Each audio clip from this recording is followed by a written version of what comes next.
ఒక చెట్టు చూపిస్తా చూడండి.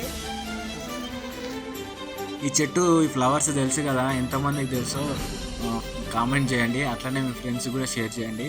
మనమైతే చిన్నగా ఉన్నప్పుడైతే మేమైతే చిలకలల్లా బాయిల పోటీ పోయి ఈ చెట్టు దగ్గరికి వెళ్ళి మరి ఈ పూలు తెచ్చుకొని హోలీ కలర్ తెలుసు కదా, అప్పట్లో హోలీ కలర్ అంటే దీంతోనే చేసుకుంటుంటాం మేము మంచిగా. పొయ్యి తెచ్చుకొని దాంట్లో కొంచెం బొగ్గు వేసి మంచిగా దాన్ని దంచి వేడి నీళ్ళల్లో ఉడకబెట్టి దంచి మంచిగా ఒక బాటిల్లో పోసుకొని మంచిగా కలర్ ఆట ఆడుకునేటోళ్ళము. ఇది తెలుసు కదా, ఇది ఈ పువ్వు దేనికైతుంది అంటే మన మోతుకు చెట్టు తెలుసు కదా, మనము పూజలకు ప్రసాదానికి ఏది పెట్టాలన్నా ఈ ఆకులోనే అది చేస్తాం మనము. మనం ఈ చైనా కలర్లు వచ్చినాక మన తెలుగు సంప్రదాయాన్ని మర్చిపోయినాం అసలు మనము. ఈ అన్ని ఆ విషపూరితమైన కలర్స్ అది కళ్ళల్లో పడి ఇది ఎంతమందికి తెలుసో అందరు కామెంట్ చేయండి. అట్లనే అందరికి షేర్ కూడా చేయండి.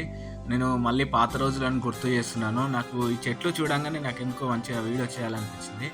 ఇక్కడ చూస్తే కనుక మొత్తం ఇవే చెట్లు ఉన్నాయి, మొత్తం మన ఏదో తోటలాగా. చూడండి ఒకసారి ఎంత మంచిగా అనిపిస్తుంది, అందుకే ఈ వీడియో తీసిన.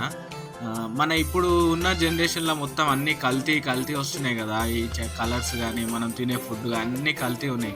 అప్పట్లో మనం చిన్నగా ఉన్నప్పుడు అయితే ఎటువంటి కల్తీ ఉండదు. మనం కారం వేసుకొని తిన్నా కూడా మన ఆరోగ్యానికి మంచిగా ఉండే. ఇప్పుడు అన్నీ తిన్నా కూడా ఏం లాభం లేదు. ఏమంటారు ఫ్రెండ్స్, నిజమేనా? నీళ్ళల్లో కల్తీ, పాలల్లో కల్తీ, చిన్నపిల్లలు తినే ఫుడ్లో కూడా కల్తీ.